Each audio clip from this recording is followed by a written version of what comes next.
Tēnā koutou katoa. Welcome to the Reserve Bank for our Financial Stability Report media conference. Unfortunately, Governor Adrian Orr is ill and cannot be with us today.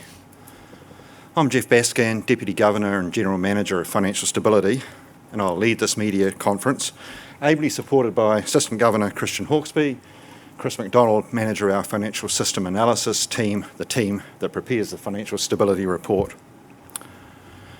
Let me make a few introductory remarks and then open up to questions. Overall, New Zealand so far has come through the COVID-19 pandemic better than initially feared. Successful public health measures, along with substantial monetary and fiscal policy support, helped prevent many business failures and a larger rise in unemployment than we feared. New Zealand's export prices and goods trade have also been resilient in the face of the global pandemic. However, vulnerabilities in the economy and financial system remain. Border restrictions, supply chain disruptions, and social distancing have reduced activity in affected sectors, and some businesses remain fragile.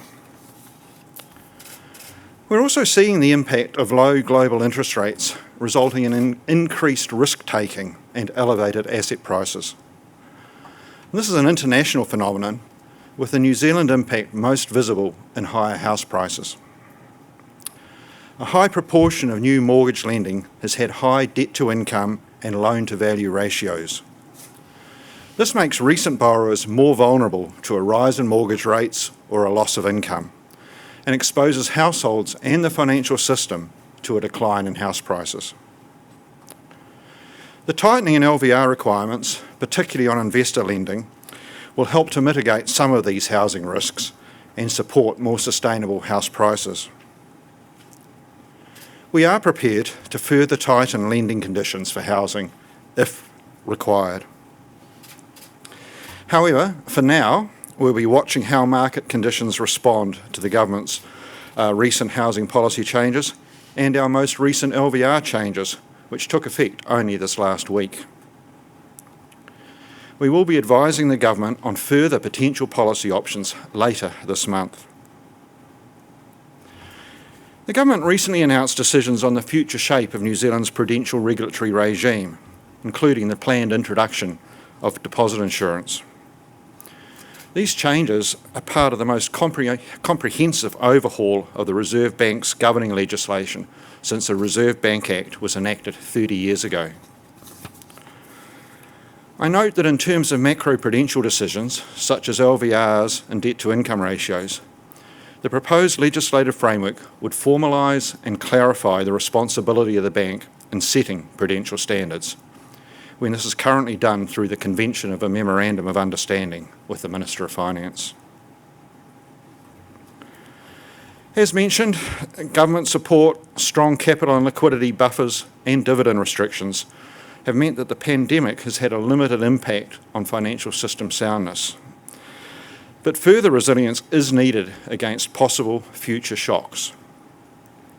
New capital rules for banks that were delayed by the need to support credit growth through the initial stages of the COVID response will start being implemented from the 1st of October this year, with increases in minimum capital requirements starting to apply from July 2022 to support resilience in future.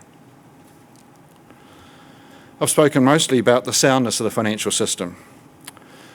Maori access to capital is something that we are focusing on in terms of the efficiency of the financial system, and I draw your attention to the section on this topic in the Financial Stability Report.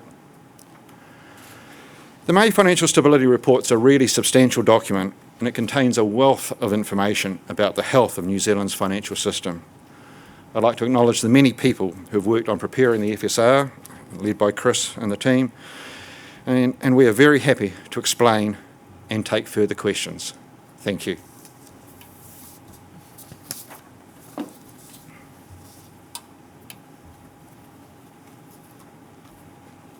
Brian Fallow. In terms of the new regime governing the bank's prudential and macroprudential functions, are you expecting your powers to be more circumscribed than they currently are, and if so, in what ways? I'm expecting the framework to be clearer and to provide a strong regulatory framework for the future. So it's been a long 2-year review process that's been going on with obviously a number of phases. Firstly, the monetary policy regime was clarified and instituted. Currently before the House is a Reserve Bank bill to set the new governance framework for the Reserve Bank. And now we're talking about the next and final wave of this, which is a deposit takers bill, which will clarify the prudential framework. The legislation will obviously cover the balance of responsibilities between the government and setting the objectives for the Reserve Bank, and provide the scope and framework for the Reserve Bank to operate. The Reserve Bank is an incredibly important public institution. We operate within a mandate that's given to us by Parliament. The objectives for our financial stability role are being clarified to promote and protect the financial stability and financial system. And then there are a bunch of principles that we're going to have regard to, and then a bunch of, if you like, operating frameworks that we will operate by. As I said, I think in terms of the macroprudential framework, this will provide greater clarity about what the bank can and can't do in setting, choosing the instruments that we would want to choose and setting their levels. It's clear that the bank will have that operational discretion to set the level and type of instrument in order to achieve the objectives the government has set. Have you had any discussions with the Minister yet about what will populate the financial stability remit? Do you expect it to be more than their current capacity to issue directions that the bank should have regard to under 68B? This is an interesting innovation in the regime for those less familiar with it. New regime will provide for a remit for the Minister to express the government's factors that the government wishes us to consider in having regard to financial stability. So it's been, if you like, trialled a little bit by the letter in the Section 68B to us on having regard to sustainable house prices in regards to financial stability. I think we are viewing it as a mechanism where the government can indicate they want us to place weight on particular risk dimensions, particular considerations that they see as important to that financial stability mandate, and then the bank will have to work out how to take account of those in its considerations and give due regard to them. So again, it's a useful framework. It actually makes it a more explicit process of discussion between the government and ourselves. Alexa Cook, TV3. Is there going to be a significant correction in house prices? Well, I guess what the story we've told is that we think there's a greater risk of correction than in a number of years prior. It's been building a little with house prices rising. The challenge is whether prices move ahead of the fundamental drivers for that. And what we've seen is, more recently, is of course population growth starting to slow. We're seeing increased house building. We've seen the government announce a number of tax policy changes, and of course instituted a number of regulatory initiatives ourselves. So we think the fundamental drivers for long-term house prices are probably softening, and in which case if prices moved in the opposite direction, the chance of a correction is higher. So it's not a flashing red alert, but it is a concern that we'd like to see, and what we're expressing is a desire to see some stabilisation. And which further measures would you prefer to dampen investor demand for housing? Well, we're at a preliminary assessment stage of policy options, and the FSR has both set out a framework and a number of preliminary assessments of various policy options. Those options involve perhaps a debt-to-income limit, which is sort of making sure that people can afford the debt serviceability. They do include other options, but that is probably the one that we think has probably the greater benefit and least costs of inefficiency at this stage of the work. But as I say, it's a preliminary work, and we'll be reporting to the Minister more comprehensively on that over the coming month. And what would you need to see to introduce further measures? Well, again, as I indicated, at this stage we're watching to see how the impact of measures that have been instituted or are being instituted will play out. So I said for now we're in that watch and see phase. But obviously, we're developing our framework for how we assess the sustainability of house prices. It's got the foundations, and perhaps Chris might want to elaborate on this, of whether they are prices are moving in line with the direction of the drivers underneath or not, and if they move away from it, then we'd be more concerned than if they were moving towards what's consistent with really the longer term trends in the housing market. Chris, do you want to add anything? Sure. So the framework that we're looking at is outlined in Box A of the paper. Just a couple of thoughts from that. One is there are many perspectives to look at when you thinking about housing, house price sustainability, whether it's households or investors or supply demand. So there is different perspectives, and they can tell you different things. So I think it's important to look across a range of indicators. And so when we're doing our assessments and thinking about the policy options, we do look and assess a range of metrics. The other one is house price sustainability is quite a new concept, and not necessarily a lot of research is done globally on it. So I think it's fair to say that our framework is developing, and we are working and continuing to work on that. And part of that, I think, as well, is engaging with the rest of government to learn from them as well. So there's work to be done in this area, and I think what we've set out in that box just as a starting point of that. And just one last question for you, Jeff. Would you have considered further options if Grant Robertson hadn't asked you to?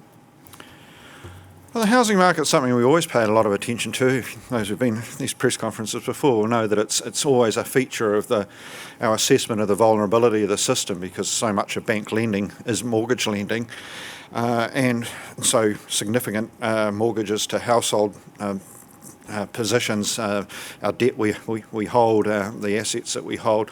So we've always paid close attention to it, but I think it's fair to say this has put a brighter lens on that, and making us think about the longer term sustainability of these prices. We are, in a sense, developing the conceptual and measurement framework in our thoughts about this and the range of policy options.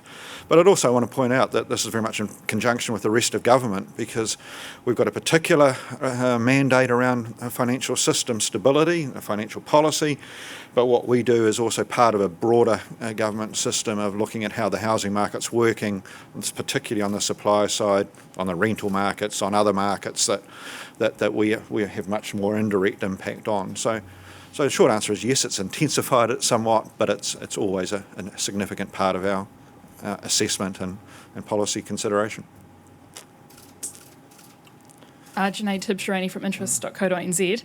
Is it still the Reserve Bank's view that it would be difficult to target DTIs to certain groups of borrowers, like investors, for example? I think the FSR paints a picture where we've been doing further work on the impact of both that tool and other tools, and also the understanding of where high debt-to-income ratios are. And there's a chart in the report that actually shows about nearly 70% of investor lending is at a high debt-to-income ratios. So I think as we've been examining this, we've become probably a bit more conscious that it would have a reasonable purchase, a reasonable impact on the investor market. Obviously, it all depends a little bit on quality of information and how and your ability to enforce your rules. So those are all criteria that we discuss in this in the report, that we have to assess its impact on the sustainability of house prices, its impact on financial soundness, the allocative efficiency, who would be impacted, and our administrative and enforcement ability to actually make a scheme work. But again, I think the short answer is we think we'd probably. It looks like it would have a little bit more impact on investors than we probably thought in analysis a couple of years ago.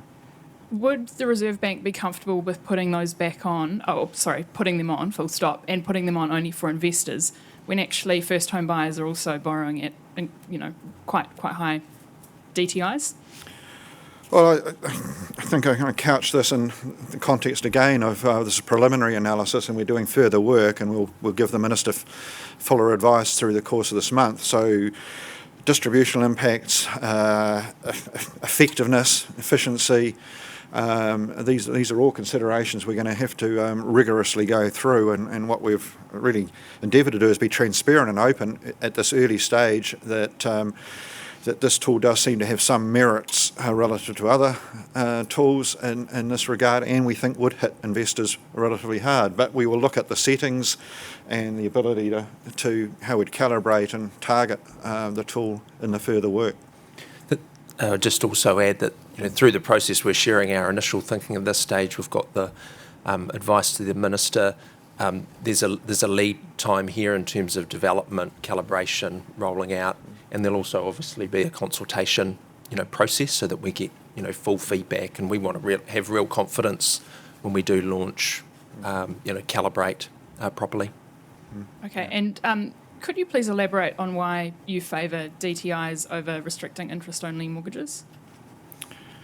Well, I think as the table in the paper in the report indicates, that essentially against these criteria, we think it would be somewhat more impactful on house prices and the financial system, and have somewhat less, if you like, costs to implement and challenges.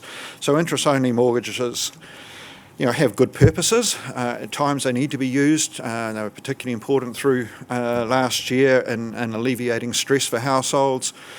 There are good reasons to use them. There's a lot of credit that's extended on a revolving credit basis that's used where both business and household lending in a short term is paying interest only, but later on is coming back to a principal payment.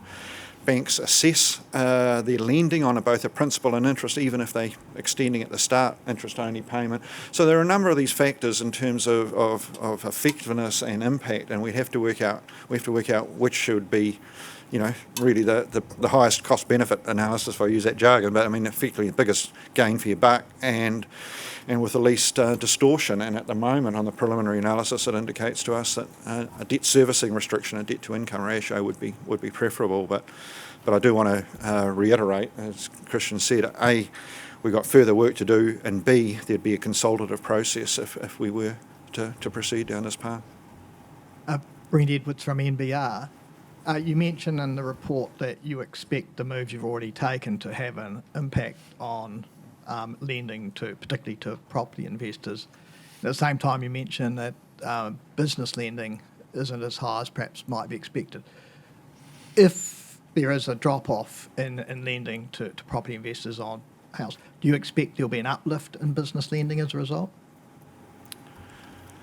I'm not sure I've quite grasped your question, Brent. I mean, let me reiterate that obviously in terms of the lending for mortgages or for property, new builds are exempt from our restrictions. So in that sense, it's not a restriction on new building activity per se. Yes. Sorry, the distinction was with business lending to businesses. Business lending, which has. Do you think business lending will increase if there's a drop-off in? Oh, are they going to allocate more to business lending and less to mortgages? Well, I think banks are all the time making decisions upon where their risk and return is. Our general assessment on business lending has been that it's actually been limited demand for it. Actually, the drawdowns, if you look at it, have declined more than the availability of credit. So banks have been actually saying, we've got these facilities, but people aren't utilising them as much as we expected. Now, and, I don't think that's fully the whole story, because they certainly, banks also tell us that they have tightened lending to commercial property and to some segments of the business sector where they're more risk averse, tourism sector and so forth. So it's a bit patchy, but I think overall the business sector is actually looking for confidence in the economic and health outlook, and they're looking for certainty before they are willing to invest significantly. That's what we'd like to see, enough stability there and confidence in the outlook that they can proceed. But we certainly think banks have got the facility to lend. They're in a strong enough capital positions. We encourage them to lend, and I'd be disappointed if we found that they were having a high decline rate of something or other on applications, which I don't see at the moment, but which we monitor. I mean, from a financial stability perspective, do you have a view about the proportion of lending for mortgages and the proportion of lending to business that you'd like to see? I think it's a long-term question for the New Zealand economy to a degree in your question there, that we actually are seeing, New Zealand does have a pretty high investment ratio in housing. That's choices that savers and investors make, and a lot of policy issues and influences go into that. Tax policy, broader policy settings, people's experience of the risk and return on different investments. Recent times we haven't had a severe downturn in the housing market, so people haven't experienced it. Long term, and around the rest of the world, they do have that, and much more severe, and that's of course what we're cautious about it, because they do happen. On the other hand, people have seen a little bit more volatility in the share market over the last 20 years, and so, so yes, I think in an efficiency sense, it's something we look at as to whether our settings are encouraging, and government policy settings are encouraging, a good allocation of investments, an important question. And I suspect that this is part of what we're getting at in the long-term drivers. We're probably suggesting there is a little bit of reorientation from housing towards other investment opportunities if these policy settings change and tax and population growth. Yeah, I think that builds off what Chris sort of mentioned earlier in terms of our role working together with other government agencies, other players here. I think what sits at the heart of your question is partly around the development of New Zealand capital markets to give people other alternatives to invest. So we can be part of that conversation. Hi, Tom Pulastraka from Stuff. We've seen the unemployment rate fall today to 4.7%, despite an increase in the labour participation rate. Does that have any implications of any material nature for your view on financial stability? Well, from a financial stability point of view, it's encouraging because clearly unemployment is one of those things that really impedes households' ability to service debt and to you want income stability. It's the most important thing, and we've always said our economic and financial stability mandates are very, interconnected. The biggest thing that we've had for financial stability in the last 18 months is a good recovery from the pandemic. So seeing a strong economy helps a strong financial system. So we're very pleased with that. In terms of any other policy implications, obviously, monetary policy statement will come up in late May, and we will consider all economic updates and information there. But I think from a financial stability point of view, it's an encouraging improvement. Thank you, Matthew Brockett from Bloomberg. The report points to the risk of mortgage rates rising if inflation pressures build. In your latest set of forecasts in February, you had inflation actually weakening into next year. So I'm just wondering whether your views have changed at all. Are you seeing a greater risk that inflation becomes more entrenched? Well, I think what we're pointing out in this financial stability context is that interest rates are lower than their long-run levels that we expect. We've said in both the monetary and the financial stability context, we think neutral interest rates, long-run interest rates, are above where we are right now. We're adding a lot of stimulus to the economy. So if you're borrowing a 30-year mortgage or whatever else, you've got to think about where interest rates might rise over a number of years. So I'm not going to put a time on it. I'm going to say that in a sense what we're doing is saying how resilient are households and the household sector and the banking sector to the likelihood that over the next a number of years we will see some reversion in interest rates more towards the neutral level if we succeed in getting the economy growing and inflation back sustainably in the band. So don't expect them to be have the either the cash rate at 0.25% with all the other stimulus and the mortgage at, at whatever it is, 2% for all of your 25 years of borrowing. Have enough resilience if you have an income loss, or enough resilience to wear an increase in mortgage rates, which is why we look at debt to income and debt servicing ratios. So I think that's that scenario context to the question, not a short-term policy question. And just on mortgage rates, we've seen some sort of uptake of the FLP, and you were not so long ago talking about wanting that program to continue to push mortgage rates lower. I mean, it doesn't seem to be doing that, but could you just give us an update on what you'd like that program to achieve over the coming months? Are you wanting it to see mortgage rates go lower, or are you happy with them staying where they are? Christian. Yes, so the funding for lending program is doing what we thought it would do, which is giving our banks confidence about that source of funding and the fact that can help lower their overall funding costs. It's not being drawn down in scale quickly, and again, that's as expected. There are a lot of drivers of funding costs, and we've had wholesale interest rates move around quite considerably over the last few months. So the funding for lending program is one component serving its purpose. At the moment, mortgage rates have changed, but there's been variability. So some of the 4 to 5 year mortgage rates have risen, 1 to 2 year rates have fallen.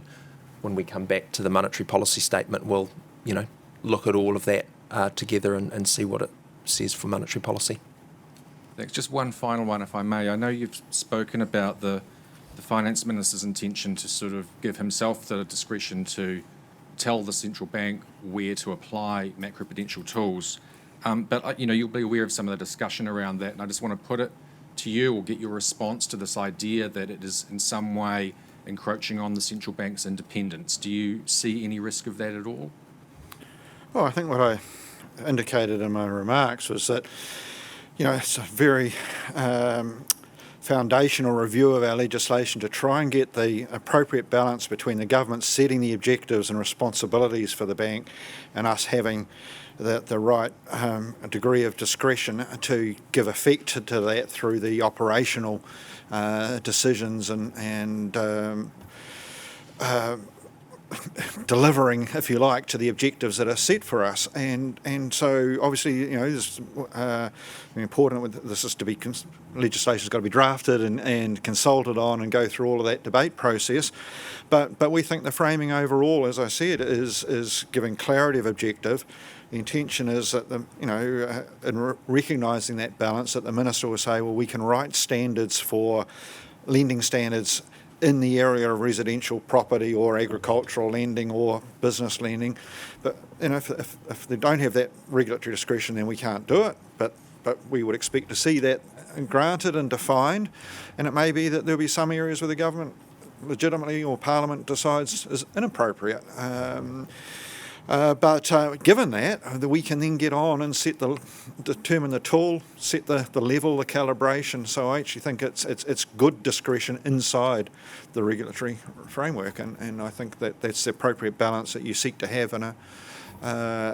we're there to serve the country's interests, be accountable for it, accountable to Parliament for what we do, but we're not expected to have a clean sheet of paper and just write anything we like, Jenny Ruth from Business Desk. ANZ's just reported, and its net interest margin has risen 17 basis points. No, 17. Sorry, 17 basis points since September. Westpac reported on Monday, and it wasn't quite as big an increase. But surely that's a sign that the FLP and the LSAP are not working. I mean, why are margins going up when interest rates are supposed to be really low? Well, just an introductory remark from me, and then perhaps Christian and Chris can supplement. But when as we reported in the FSR, and to the data that we had recently, what we've seen is margins have been around their long-run average level. They were lower last year. They have reverted a little bit, but they're around their longer-term term levels. So they do move a bit over time, and they do, and what you do is you sometimes see, obviously, deposit rates move maybe ahead of lending rates, and other times you see lending rates ahead of deposit rates. So I think one's got to be a little bit wary of just looking on one particular day at the figures. But Christian or Chris, do you want to? Yeah, I think that's right, that they have risen recently, around average, historical averages. We've already said in the monetary policy statement that we do think that there is scope for those interest margins to fall further from where they are, and so we'll watch that and see what actions we sort of need to take to have the right monetary policy settings and the right, financial stability settings. ANZ's our largest bank. 17 points is not a small movement. 17 basis points, yeah, 0.17%, yeah. So figure 3.3 in the paper just shows you across the whole sector, and it shows you that increase in net interest margins, and it demonstrates as well that the increase we've seen over the last 6 months, as I say, is really just bringing them back to the level that they're at prior to the outbreak of COVID earlier last year.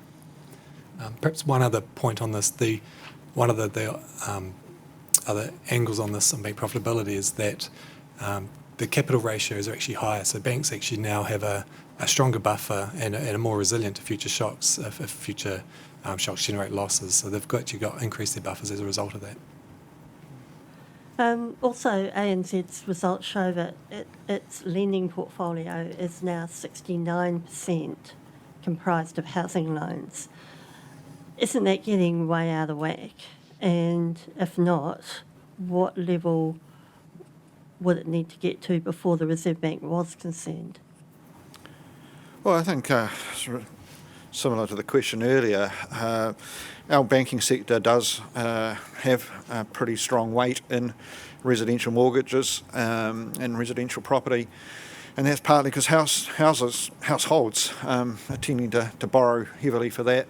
So there's a broader question here about our saving and investment behaviour as well as the way that the banking system operates.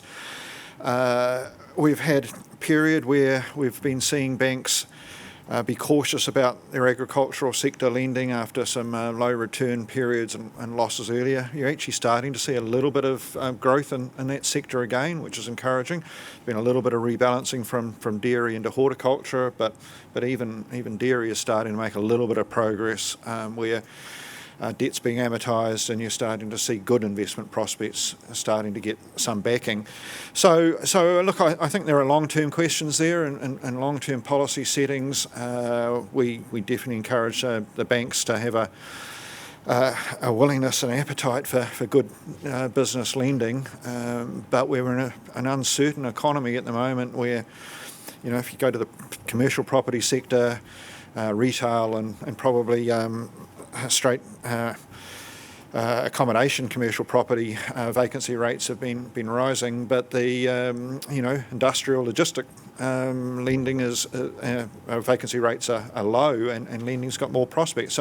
So you get an adjustment in portfolios, I guess is what I'm saying. Banks have to look at the lending, the risk, the return, and these opportunities. And yes, we would support continued openness and willingness to lend to the business sector.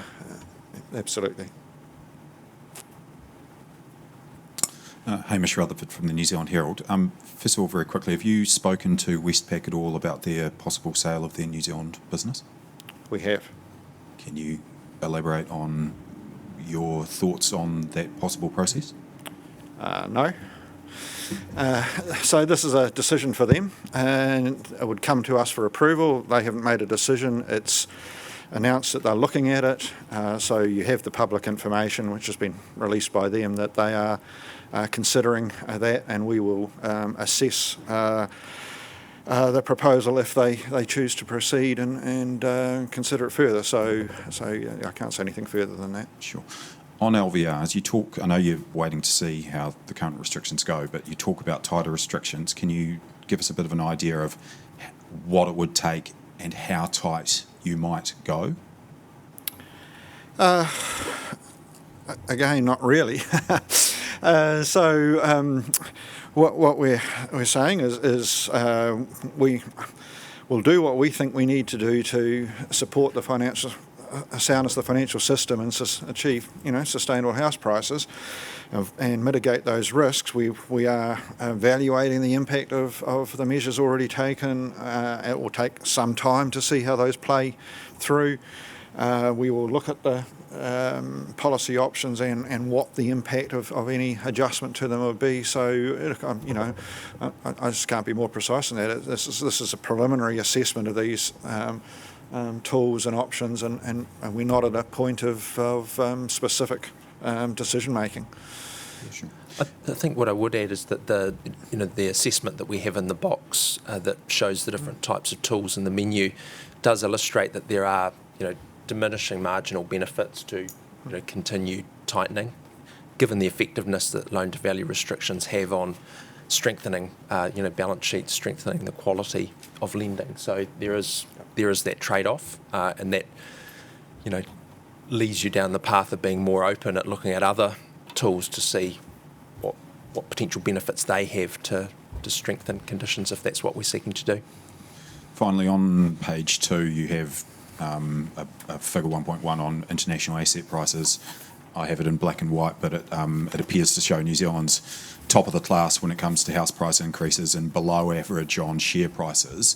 Is that some sort of statement about New Zealand only has an asset price problem in housing, or can you just give us a comment on, between housing and other assets, are we overvalued?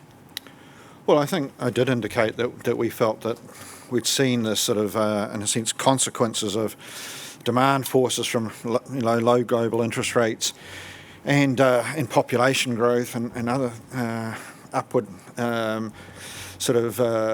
forces playing out most in our housing market. So absolutely, that's the housing price stretch that we've been most concerned about.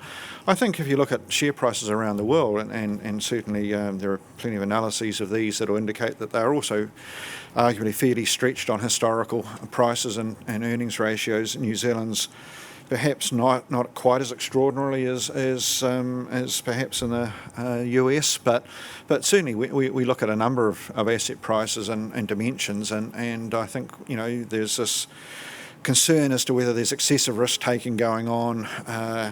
In terms of consequence for New Zealand, the impact through the housing market would be larger if we had a sharp correction there, and so that underpins our the focus that we place on that market in particular. Do you want to add anything, Chris? I guess it's one of the things we think about is how New Zealand compares internationally, and this is exactly the question. I think one of the things that we keep coming back to is we've had a lot of population growth over a number of years, and supply, while it's increased, hasn't kept up with that, and so there has always been kind of that underlying pressure built because of that on prices. Bernard Hickey, could you talk about where you think the level of sustainable house prices might be, and in particular what sort of measures we should focus on? Because obviously you're not going to come up with a number for the house price value, but in terms of multiples to income, multiples of disposable income for deposits, those sorts of things. Where is sustainable? Because we haven't got a definition from the government yet. Well, we've attempted a definition from this preliminary framework in the document here and in the discussion of the Section 68B notice. And what we've said is you do need to think about it and where the price level is in relation to the underlying drivers for prices. So, prices rising because population is growing and sustainably growing, then you'd expect prices to be rising and they're more sustainable. But in a context where they've risen and then you're seeing population slowing, you're seeing tax increases coming, you're seeing a lot of supply on stream, in consenting and coming through in the building market, and you've seen our restrictions, then we think the drivers for long-run prices tending to be subsiding. So I guess you're looking at how prices are moving in relation to those longer-term drivers is what we're saying. You can't just look at a point in time, and you can't just say one particular price level is right or wrong. We've got a range of metrics. what we're indicating is we think that they have become more stretched relative to those drivers in recent times, partly because the drivers are easing and the prices have been going rapidly. So in that sense, we indicate we're a bit more concerned about the risk of a correction of prices moving towards the drivers than they might have done otherwise. So somewhere. So you've said stretched. Yeah. How stretched? Well, it depends on a number of metrics, and you look at these, and it depends a lot on how, what your view about interest rates, as we had before, on how low they will remain for how long, on how strong that supply response is. So we've got a range of indicators, and we're developing this framework, and we'll report more on it as we engage with the analytical and policy and public community over time. But we're trying to set out how we think about it, and we look forward to feedback and response on that approach and those metrics. And but I think fair to say that we've decided that they are somewhat stretched, which is why we've taken action. But we've also got to see what the impact of all those actions are. So will the public and investors get an idea of how stretched you think it is and where you think sustainability will be, given your long-term forecast for interest rates and population growth and that sort of thing? Because at the moment, we've got the government saying to the Reserve Bank, we're giving you directions and a mandate, and you need to take this into account, but we don't know what this is. And I'd quite like to know whether we're going to see this. Well, I don't think we're going to see a very specific quantitative answer to that question in a narrow target sense, right? It's a bit like maximum sustainable employment. I say that in a really positive, constructive way. When we were given that objective by the government, the Reserve Bank turned all of its best abilities to try and work out, how do we think about that? What does that mean? What are our indicators of that? Very easy to jump to one single Nauru estimate that it comes out of a model and people are done. We did a great deal of work of identifying a range of indicators, and we generally talk about whether we think we're close to it, above it, or below it, near to it. And I suspect that as we're evolving our evaluation of sustainable house prices, we're going in a similar sort of direction. We're not getting to a single number. We're getting to, what's it look like that we're more on the unsustainable side than we are on the sustainable side, and that's what we've indicated. We've taken a lot of policy action because we are worried about this. This is not a situation where we're sitting waiting to see. We tightened LVRs significantly, and the most recent tightening only came into effect on Saturday. So, we've got that was the 60% on investors. So give it some time to see how, it works through. Continue to develop our framework and analytical exchange with the policy community, cross-government, and hopefully you'll be more informed over time as we continue this dialogue. Did I take you to say before that you expect the bank to be able to determine the tools or the instruments it can use in the prudential space? And if so, wouldn't that represent a reduction in the power of the minister compared with the current memorandum of understanding regime? Well, I think it clarifies roles and responsibilities. And yes, at the moment, the MOU we have is sort of an informal understanding between us that was brought in when we were first introducing macroprudential policy in New Zealand. And these tools were new. We're trying to understand their impact on different parts of the population, on the financial system. And so we agreed effectively a consultative and an agreement process with the minister. There is a legitimate rule, a place for government to set what are our objectives, where should our operational independence play. It doesn't play in setting a target. It doesn't play in saying you can do anything you like. It says we're clear about what we want you to do. Your choice, if you like, if I put it that way, to decide how best to achieve that. And so that's where the type of tool and the level or calibration sits, but the regulatory scope where we can apply those is intended to be the decision for the minister, which is the type of lending the regulatory approach. So you're trying to find a mechanism to meet the legitimate interests of Parliament and the public and us in getting on and achieving their objectives. And I think this clarifies those responsibilities. Thomas Coghlan, Staff. On page 10, you say that the recently announced tax changes may cause a decrease in sustainable price levels re-housing. What's your core scenario for the impact of those tax changes on house prices?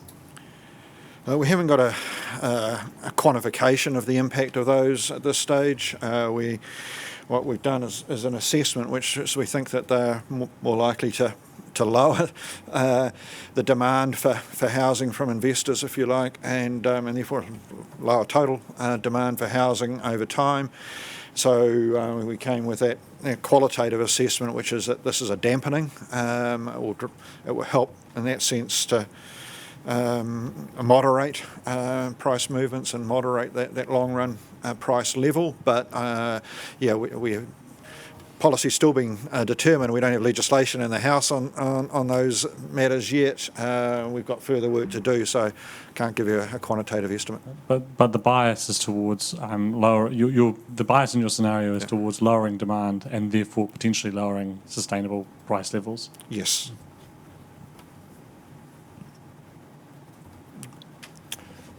Janae again from interest.co.nz. I'm not sure if you can give us an indication of what type of fall in house prices the banking system could sustain. And a way you might answer the question is, I don't know if you have figures with you that show what, say, a 20% fall would do to the portion of mortgage lending that would be in negative equity? So in terms of the bank's resilience to a house price fall, one of the ways we test that is through our stress tests, and we did one last year. And I guess the key result, or one of the results from that is it takes a very big decline in house prices to significantly eat into the capital that banks hold. So I think we had an assumption in excess of 30% decline in house prices, as well as unemployment of 10% plus. So that type of scenario, you're starting to get through a lot of that capital, but it does tell you there's resilience to at least a moderate fall in house prices.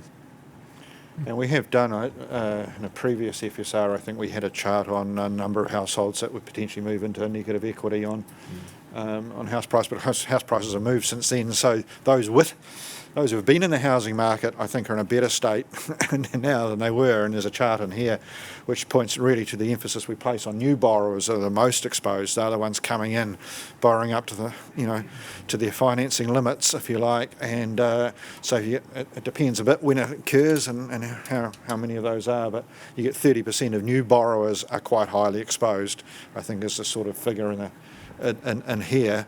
But existing longer term, or people who bought their houses a number of years ago are in a better state. So last question. Right. Sorry, please. This is a bit unrelated to this report because a lot of that is covered, but I just wanted to check on Governor Orr. Is he expected to be on a break longer term, or we're talking short term? He'll be back at the meeting. He's going to be out of the office this week because he's ill. But yeah. Right. Thank you. So, last question. From your previous answer about the relative strengths of a DTI tool, further LVR restrictions and interest-only restrictions, my impression was your preference was for using the existing tools, then a DTI tool, and then interest-only. Is it fair to say that's your sort of ranking of where you go next? I think it's a little bit more nuanced than that. So that what we've indicated, as Christian indicated, there are limits to how far you'd want to go on just using the one tool and LVR tools. So look, I think we've got more detailed work to do. We see, I guess, what we're expressing as the considerations that we would look at, and do you get sort of costs rising from one and less purchase, less impact? There are a range of, these tools deal with slightly different forms of risk. LVRs are very useful at protecting banks' balance sheets against the risk of a big house price fall. It's against the loss given, a default, if you like. We talk about it. If the house price falls, there's still equity there. debt to income or debt servicing ratios a stronger protection against income loss if people high unemployment or interest rates rising because you've got more affordability, you know, to service the loan. So you have to look at both all sorts of risks and these different tools in a combination, I think. So I think it's part of our finalised policy assessment to come. And sorry if I missed it, but are you looking at a targeted DTI tool targeting investors or a broad blunt tool in the same way that perhaps the first LVR tool in 2013 was a simple one? Again, I think that's part of the further work, what we've been doing. We've given a preliminary assessment of the potential benefits and impact, and then we'd have to think quite hard about its potential utilisation and its focus. So, yeah, sorry, more work to do. Just one final one from me. Central bank digital currency is not mentioned in the FSR that I can see. What's your current view on that? Yeah, we're one of the 80 to 90% of central banks around the world are actively researching digital central bank currencies, and we're one of those. We have a money and cash department, which is in part dedicated to thinking about things like that. So we're working on it, and we're planning to, say more about it through the course of this year. Thank you very much for your time. Appreciate it. Thank you.